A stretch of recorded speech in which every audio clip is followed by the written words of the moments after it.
नमस्कार साथियों। कुछ ही घंटों में चुनाव प्रचार समाप्त होने वाले हैं और परसों आखिरी चरण 7वां चरण का चुनाव भी होगा। आज आपको हमारे आदरणीय कांग्रेस अध्यक्ष जी मल्लिकार्जुन खड़गे जी आपको संबोधित करेंगे। उसके बाद में ये एक तरफा प्रेस वार्ता नहीं है जैसा कि आप पिछले 50 दिन में देख रहे हैं। ये दो तरफा होगा।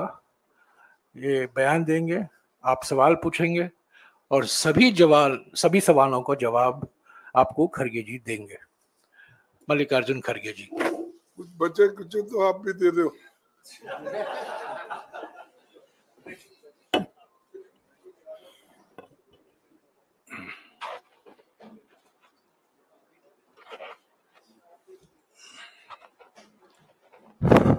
केसी वेणुगोपाल जी और जयराम रमेश जी, मीडिया के मेरे दोस्तों और सभी भाइयों, आज हमने जो ये प्रेस कॉन्फ्रेंस बुलाई है ये इसलिए कि मैं सारे स्टेट्स में घूम के आने के बाद क्या स्थिति है और हमारे नॉलेज में जो आया है, हमें जो फीडबैक मिला है और उस फीडबैक के आधार पर हम आपको चंद बातें बताएंगे। वो ऐसा भी नहीं हो सकता कि पूरा अभी सभी कुछ हमारे पास है। जो जो लोग आए हमको फीडबैक दिए और खास करके आप लोगों का मैं शुक्रिया अदा करता हूं कि पूरे मीडिया के हमारे भाई लोग, या चाहे वो प्रिंट मीडिया हो, चाहे वो टीवी हो और यूट्यूब वाले, सभी लोग बहुत इस चुनाव को शांति के साथ करने के लिए कोऑपरेट किए और कोई ऐसा इश्यू हमारे सामने नहीं आया कि भाई इन्होंने इस इलेक्शन को खराब किया, गलत करा। ये चीजें तो नहीं हुई।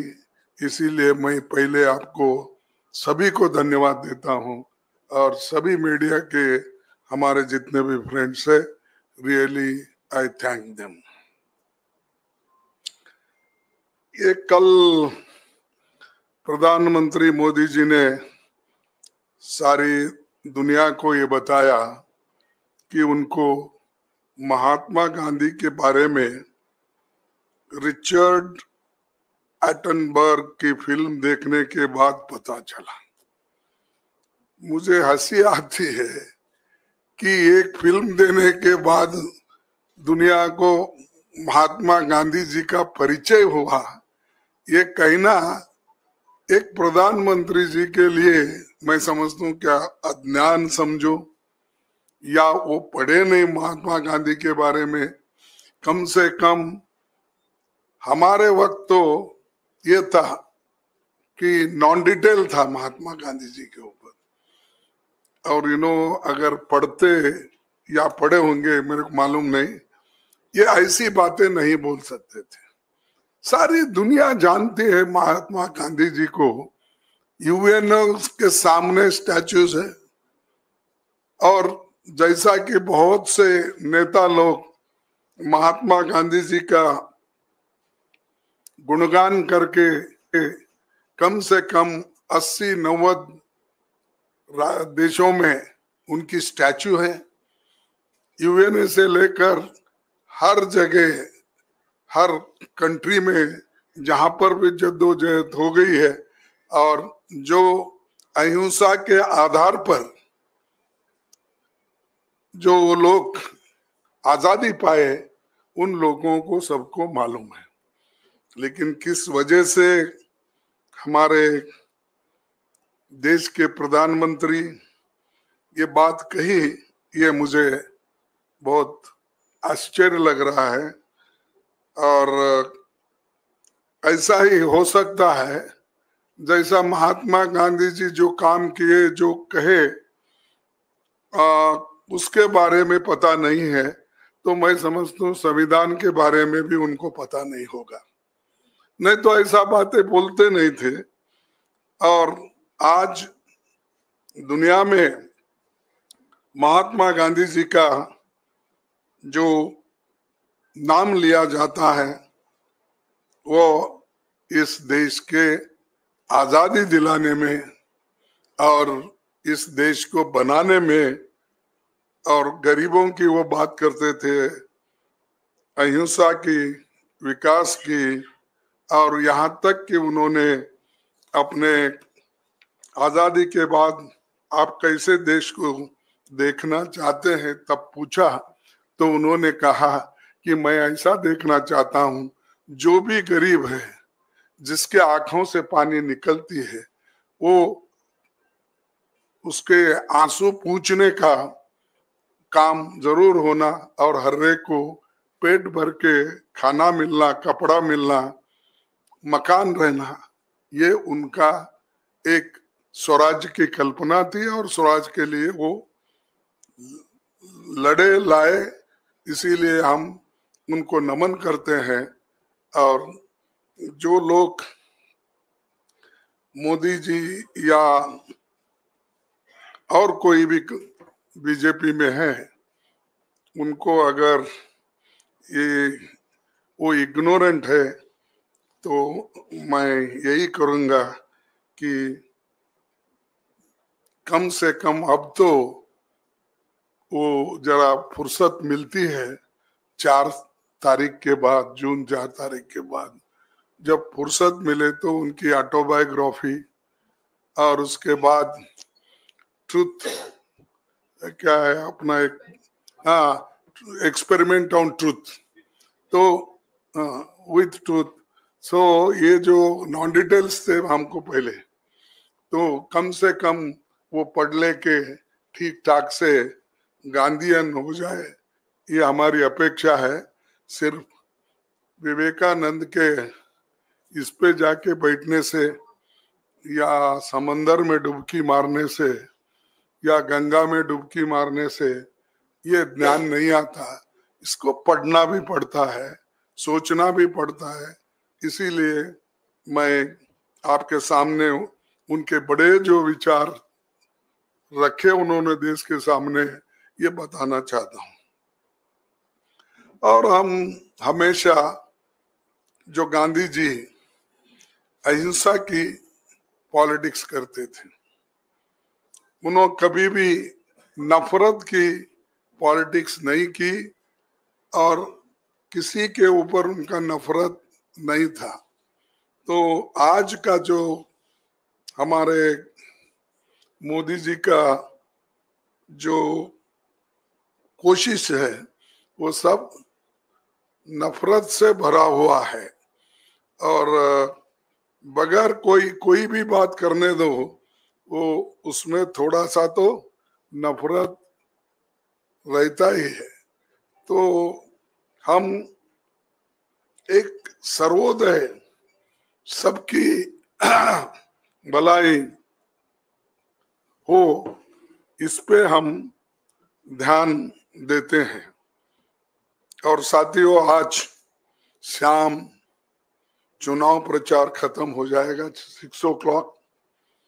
18वीं लोकसभा के लिए हो रहा ये चुनाव लंबे समय तक याद रह जाएगा। इसलिए याद रह जाएगा, इस चुनाव में देश का हर एक नागरिक जाति, धर्म, पंथ, क्षेत्र, लिंग, भाषा को भूलकर लोकतंत्र और संविधान बचाने के लिए एक साथ आया है।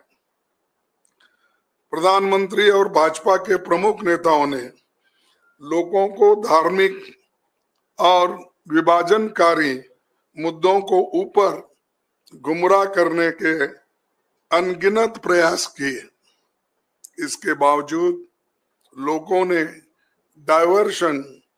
ये लोग डाइवर्ट जो करना चाहते थे वो उसके बजाय मुद्दों को चुना और हमने मुद्दों के ऊपर वोट मांगा। और आज मैं देखता हूं, कल भी मैं उड़ीसा में था, वो भी उड़ीसा में थे, बालेश्वर और भद्रक और एक जगह है जो भद्रक क्या कुछ है, हाँ, तो वहां पर भी मेरा भी भाषण था, फिर बालेश्वर में था, उनका भी बालेश्वर में था। तो यहाँ भद्रक में तो नहीं आए वो, उधर से उधर उड़ान उनकी हो गई। मेरे को 1 घंटा परेशानी उठानी पड़ी, क्योंकि जब तक वो नहीं उड़ते मैं नहीं उड़ सकता। तो फिर भी वहां हम बैठे रहे कार में। फिर उसके बाद में उन्होंने जाने के बाद हमको पास मिला तो हम निकल गए। तो कांग्रेस पार्टी हमेशा जो सोचती है जनता के समस्या को लेके सोचती है और करती भी है काम, और हम करके भी दिखाए। आपको मालूम है, जब सोनिया गांधी जी चेयरपर्सन थी और मनमोहन सिंह जी जब हमारे प्राइम मिनिस्टर थे, बहुत सी गरीबों के लिए हमने स्कीम लाए। उन स्कीम को भी हमने अमल में लाया और अनुष्ठान में लाकर लोगों को उसका फायदा भी दिया। और मोदी जी सब कहते हैं, लेकिन महंगाई, बेरोजगारी, किसानों की बदहाली, आर्थिक असमानता, संवैधानिक संस्थाओं का दुरुपयोग जैसे मुद्दे को जनता के बीच लेकर गई, और यही मुद्दे समस्त विपक्ष के मुद्दे बने और जनता ने हमें इन पर खुलकर समर्थन दिया। मैं इस मौके पर सभी नागरिकों को, इंडिया गठबंधन के सभी कार्यकर्ताओं को और कांग्रेस के अपने सभी साथियों को बधाई देता हूं, जो निडर होकर अपने इलाकों में सत्ता बल और धन बल के खिलाफ लोकतंत्र के लिए वो खड़े हुए और संविधान की रक्षा के लिए वो खड़े हो गए। इसके विपरीत अगर सत्ताधारी दल भाजपा का कैंपेन देखेंगे और प्रधानमंत्री जी की बात करेंगे तो उन्होंने पिछले 15 दिन के भाषण अगर आप उठा के देखेंगे तो मैं 15 दिन के अंदर ही वो मेरे को कितने गालियां दिए, मेरे पार्टी को, दूसरों को कितना बोले, अपने लिए क्या बोले, मैं थोड़ा आपको सैंपल बताता हूं। 15 दिन के भाषण में 232 बार कांग्रेस का नाम लिया, 758 बार मोदी शब्द का प्रयोग किया गया। खुद करे सो हम बोले सो नहीं, खुद ही उन्होंने अपने भाषण में ये शब्द इतने बार अपने नाम उन्होंने लिया। 573 बार इंडिया गठबंधन और विपक्षी पार्टियों को, जिससे पता चलता है, विपक्षी पार्टियों की बात की एक बार भी महंगाई और बेरोजगार बात नहीं की, यानी दूसरे चीजें उन्होंने बोली। मोदी का नाम हुआ, हमारा हुआ, गठबंधन का हुआ, लेकिन बेरोजगारी के बारे में एक शब्द भी अपने भाषण में उन्होंने नहीं बोला। तो ये दर्शाता है कि मुद्दों को उन्होंने अलग कर दिया, सिर्फ अपना नाम लेना, प्रचार करना, ये काम उन्होंने करते रहे। उसके बाद में ये कांग्रेस पार्टी की सबसे बड़ी चुनौती थी, चुनाव के ठीक पहले हमारे पार्टी के खाते बंद कर दिए और जो हमने पैसा डोनेशन के रूप में हमको जो मिला था और हमारे रिटर्न में फाइल करने में जो थोड़ा सा लेट हुआ, तो उन्होंने कम से कम 135 करोड़ रुपए हम पे सीधा उन्होंने केस किया और उसके अलावा हमारे जो अकाउंट भी उन्होंने बंद कर दिया ताकि हम इलेक्शन में उसका इस्तेमाल नहीं करेंगे। यही हमारे साथ में दूसरे पार्टियों के साथ भी उन्होंने ऐसा ही किया। ऐसा किसी सत्ताधारी दल और सरकार ने इस देश में विपक्षी दलों के साथ कभी नहीं किया था। इसके पहले भी संसद के विंटर और बजट सेशन में सरकार का यही रवैया देखने को मिला। संसद में विपक्ष को नहीं बोलने देना, विपक्षी सांसदों को निलंबित करना, बिना बहस के बिल पास करना, ये अध्याय पिछले सरकार की कारनामों के रूप में काले अक्षरों में ये लिखा जाएगा और ये जो काम उन्होंने किया सबका मुंह बंद करने का, डिस्कशन खत्म करने का और जो हमारे बिजनेस एडवाइजरी कमेटी के तानाशाही की तरफ बढ़ रही है। और इसका पहला निशाना होगा संविधान। जब हम लोगों के बीच गए तो लोगों ने हमारी बात पर मुहर लगाया और हमें बताया कि वो भी यही सोचते हैं, अगर इस सरकार को एक मौका फिर मिला और मिला तो वो लोकतंत्र का अंत होगा। प्रधानमंत्री और सत्ताधारी दल के लोग बेतुकी बयान भी करते हैं। हम सभी ने देखा कि प्रधानमंत्री जिनसे खुद आदर्श व्यवहार की अपेक्षा होती है, उन्होंने कैसी भाषा और कैसे कैसे शब्दों का प्रयोग किया। कांग्रेस पार्टी के मैनिफेस्टो को धर्म विशेष से जोड़कर ना सिर्फ आदर्श आचार संहिता का उल्लंघन किया, बल्कि प्रधानमंत्री के पद की गरिमा को भी नीचा दिखाया। तो ये जो उनका रवैया है और केंद्रीय चुनाव आयोग की जिम्मेदारी भी ये है, आदर्श आचार संहिता को एनफोर्स करना और 16 मार्च 2024 को चुनाव की घोषणा करते हुए कहा था, there shall be no appeal to caste और communal feelings for securing votes. प्रधानमंत्री जी ने 421 बार मंदिर मस्जिद, मुस्लिम और बाकी धर्मों की बात की, समाज को बांटने की बात की। 224 बार उन्होंने मुस्लिम, पाकिस्तान, माइनॉरिटी, इस तरह के शब्दों का भी इस्तेमाल किया।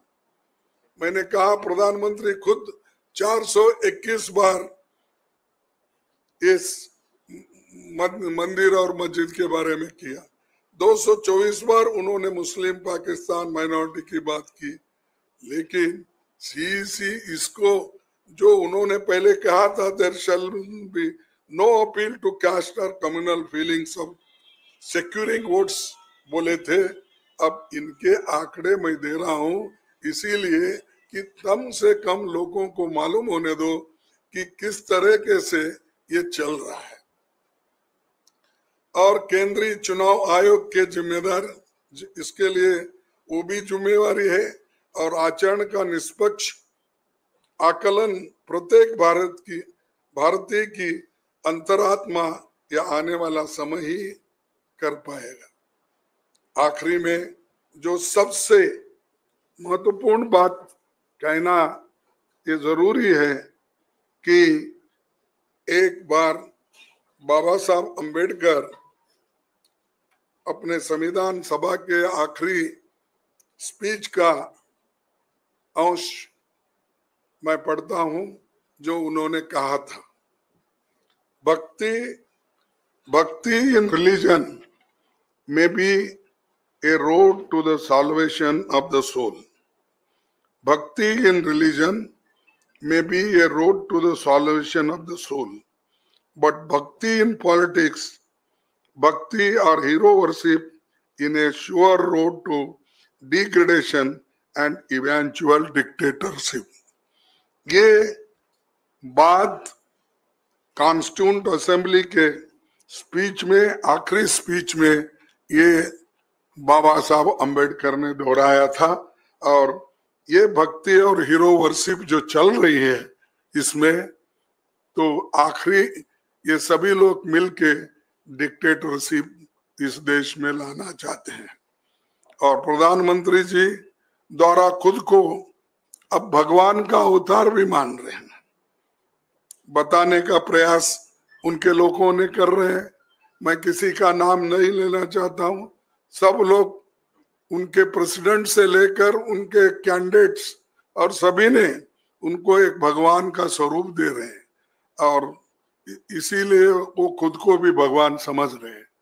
तो ये जो चीजें हैं और आप देखे हैं, सुने हैं या आप सब जानते हैं, फिर भी हम आपको इसलिए बता रहे हैं कि कम से कम देश के सभी जनता को ये मालूम होने दो कि आज के प्रधानमंत्री किस ढंग से वो अपनी बात रख रहे जनता के सामने और कैसा अंधभक्ति, अंधश्रद्धा को बढ़ावा दे रहे हैं।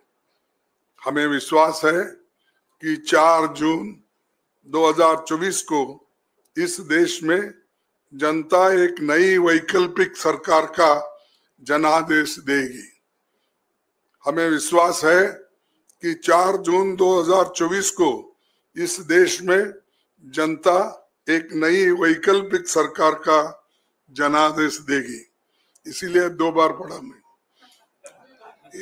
इंडिया गठबंधन पूर्ण बहुमत की सरकार बनाएगा और हम सभी मिलकर यूपीए 1 और यूपीए के तर्ज पर इस देश को एक इंक्लूसिव, नेशनलिस्टिक, डेवलपमेंटल सरकार देंगे और सभी को साथ लेकर हम आगे बढ़ेंगे।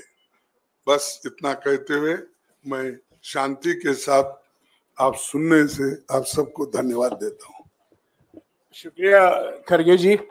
आपके सवाल के पहले मैं हमारे आदरणीय अध्यक्ष जी से गुजारिश करूंगा कि उन्होंने बार बार अपने वक्तव्य में संविधान का जिक्र किया है। हमारे नेता राहुल गांधी जी भी अपने सभी सार्वजनिक सभाओं में इस संविधान का जिक्र करते हैं और इस संविधान को भी दिखाते हैं। मैं मल्लिकार्जुन खड़गे जी से और वेणुगोपाल जी से गुजारिश करूंगा कि वही किताब, वही पवित्र किताब जिसको सुरक्षित रखने के लिए हमने अपने चुनाव प्रचार किया है उसको दिखाएं। ये तो देखे हैं, बहुत बार देखे हैं, लेकिन अमल में लाना हमारा काम है। अमल में वो नहीं ला रहे, इसीलिए हम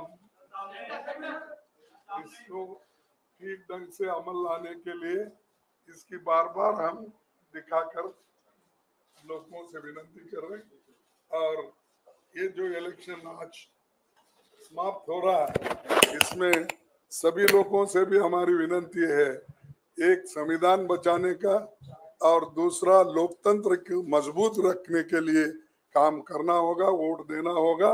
वो वोट का अपील भी मैं आपके माध्यम से करता हूँ। खड़गे जी, हाँ, आपके सवाल संक्षिप्त में एक सवाल। संजीव। हाँ जी। खड़गे जी, आपने अभी कहा कि इंडिया गवर्नमेंट बनने वाली है and you are very confident कि जैसे जनादेश लोग आपकी तरफ दे रहे हैं, तो you are very confident of forming the India alliance government. So मैं आपसे पूछना चाहता हूं कि अभी तक, बिकॉज आपको रुझान भी आ गए हैं, तो अभी तक प्रधानमंत्री कौन होगा इसका चयन हो गया है या कितने दिन में हो जाएगा वंस द मैंडेट कम्स? नहीं, आप जो पूछ रहे हैं ठीक है, लेकिन हमारा गठबंधन रहने के वजह से हम ये डायरेक्टली फलाना होगा, एक्स होगा, वाई होगा नहीं कह सकते। हम सबको बुलाएंगे, सबका राय लेंगे और जो गठबंधन के लोग कहेंगे उस आधार पर वो बनेगा। नेचुरली उस वक्त ये प्रधानमंत्री का तय होगा। और आप जानते हैं इसका पिछले का भी, जब यूपीए 1 और 2 बना तब सोनिया गांधी जी को सभी यूपीए के लोग मिलके बोले कि आप प्रधानमंत्री बनो, तब उन्होंने नहीं बना। उन्होंने कहा कि मैं मनमोहन सिंह जी को बनाना चाहती हूँ, तो बनाए। तो इसीलिए हमारे पास सब तरीके के, यानी सबको लेके जाने का हमारा जो मकसद है वो ठीक हो जाएगा। मौसमी सर, अभी अभी डेटा आया है कि प्रधानमंत्री ने 206 रैलियां और इवेंट की हैं, बीजेपी की तरफ से आए आंकड़े, और 80 इंटरव्यू दिए हैं, जो कि रिकॉर्ड प्रचार है। और इसी तरह से सरकार बनाकर बीजेपी सारे पिछले रिकॉर्ड तोड़ेगी। उस पे आपकी प्रतिक्रिया चाहिए। सारे पिछले रिकॉर्ड तोड़ेंगे जो बोल रहे हैं, पर इतना क्यों फिर रहे हैं? क्योंकि मैं नहीं देखा 2014 में इतना फिरे थे, फिर 2019 में भी इतना नहीं फिरे। अब क्यों परेशान है इतने जो आपने आंकड़े हमको दिए? 206 रैली उन्होंने की। तो इसका मकसद ये है कुछ तो गड़बड़ है और वो उनको मेजॉरिटी नहीं मिलने वाली है। इसीलिए उनकी कोशिश ये हो रही है कि खुद भी गली गली चले जाए, शहर शहर चले जाए, और गली से दिल्ली तक ये मीटिंग उन्होंने की घबराहट में है। ये 4 जून को ये घबराहट खत्म होगी। सर, आपने कहा कि आप इतने आश्वस्त हैं कि उनका प्लेन उड़ेगा तो आपको नंबर मिलेगा अपना प्लेन उड़ाने का, तो आप सब लोग साथ बैठेंगे। उस वक्त सोनिया गांधी जी ने को फैसला लेना था क्योंकि वो कांग्रेस की अध्यक्ष थी, आप आज कांग्रेस के अध्यक्ष हैं, और जैसा कि जयराम जी ने भी कहा कि सबसे बड़ी पार्टी का हक होगा, तो मतलब कांग्रेस से ही कोई प्रधानमंत्री होगा। और आपके लिए कितना टफ होगा ये, क्योंकि इससे पहले भी आपके सहयोगी दल कह चुके हैं एक दलित प्रधानमंत्री देश को मिलना चाहिए। देखो, मैं आज तक 53 साल में बहुत बार मेरे को ऑफर भी आए देवेगौड़ा के साथ। जब मैंने खुद राज्यसभा में, आप सुने होंगे, तो उन्होंने क्या कहा था मेरे लिए जब गठबंधन की सरकार बनाने के वक्त। और 2-4 बार मुझे मिलने के बाद भी मैंने कभी, मैं दलित हूं मुझे दो, या चीफ मिनिस्टरशिप हो, प्रधानमंत्री हो, एआईसीसी प्रेसिडेंट, मैंने ये सब कुछ जो है हमारे पार्टी ने दिया है। सोनिया गांधी जी की देन है मैं समझूंगा, क्योंकि उन्होंने बुला कर मुझे अपोजिशन लीडर भी बनाया, बुलाकर उन्होंने राज्यसभा टिकट भी दिया, और फिर यहाँ भी अपोजिशन लीडर बनवाया, आज एआईसीसी भी उन्होंने बनाया। तो इसीलिए मेरा ये कहना है कि हमारे पार्टी में जो भी निर्णय दिया जाता है वो उसी के तहत हम काम करेंगे। ना सिर्फ दलित हूं इसीलिए मैं मांगने वाला भी नहीं हूं, अब तक भी नहीं मांगा।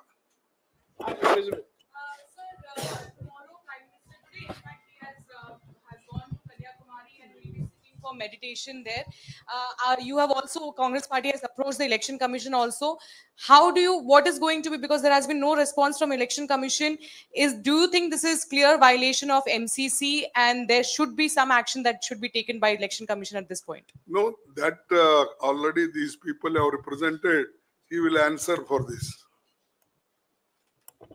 हमें कोई इतराज नहीं है 1 तारीख के बाद कहीं भी जाएं मेडिटेशन के लिए, पर कल मेडिटेशन और परसों मेडिटेशन के लिए जो जा रहे हैं ये आचार संहिता का बिल्कुल स्पष्ट उल्लंघन है। ये हमने चुनाव आयोग को अवगत कराया है।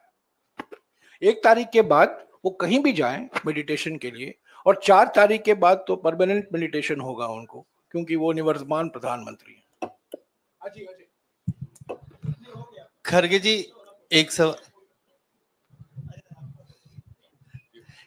एक सवाल है।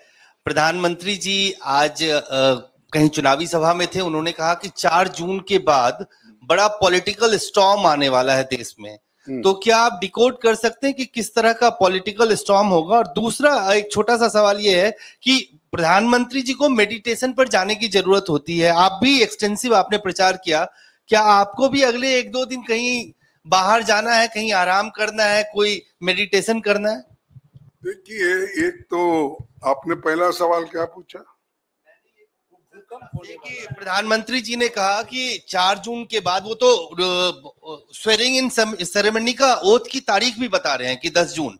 तो आप डिकोड कर सकते हैं कि किस तरह का पॉलिटिकल स्टॉर्म आने वाला है देश में? नहीं भाई, क्या आने वाला उनको मालूम, लेकिन वो जाने वाले जरूर है, ये तो मैं कह सकता हूँ। वही उनको डर होगा, यही भूकंप आने वाला है बोले तो उनके लिए आने वाला है, हमारे लिए नहीं है। हम गठबंधन की सरकार बनाएंगे और 4 जून को हम लोग उनको सत्ता से हटाएंगे। खरगे साहब, आपने 1 तारीख को मीटिंग बुलाई है तमाम अपने सहयोगी दलों की, इंडिया गठबंधन के दलों की।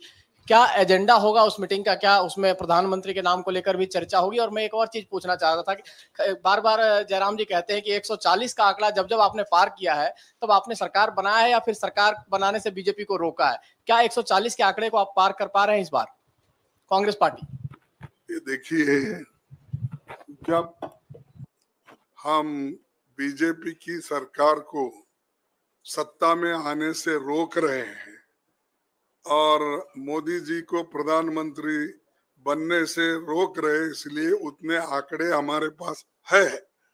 तो इसीलिए इसमें कोई संशय की बात नहीं है कि हम जरूर उनको सत्ता से हटाएंगे। और दूसरी बात आपने कही कि 1 तारीख की मीटिंग है, ये तो इनफॉर्मल मीटिंग है। हम काउंटिंग के दिन क्या क्या स्टेप्स लेना और क्या क्या करना, इसके बारे में सोच रहे, दूसरे किसी चीज के ऊपर मीटिंग नहीं है। That's all. ममता बनर्जी ने कहा है कि वो 1 तारीख की मीटिंग से दूर रहेंगी, इस पर क्या स्टैंड होगा? देखिए, हमने बोला ना, ये तो इनफॉर्मल मीटिंग है, इसमें हम सिर्फ काउंटिंग के दिन कैसी हमारी तैयारी होना चाहिए और कैसे हमारे लोग अलर्ट रहना चाहिए, ईवीएम के बारे में हो या काउंटिंग के जो 17C फॉर्म, ये इसका कैसा इस्तेमाल होता है उसके बारे में, ये जो जनरल है इसका कोई इसमें। अब उन्होंने ये भी लिखा है हमको कि उस दिन मैं इलेक्शन में बिजी हूँ और खास करके उनके जो अभिषेक का इलेक्शन भी उसी दिन है, इसीलिए मैं बिजी हूँ बोल के उन्होंने इत्तला किया है। तो इसीलिए इसमें कोई ये बात नहीं, just for our own sake ये मीटिंग कर रहे हैं, हमारे लोगों को ट्रेंड करने के लिए और एक इंफॉर्मेशन देने के लिए। हो गया आपका सवाल।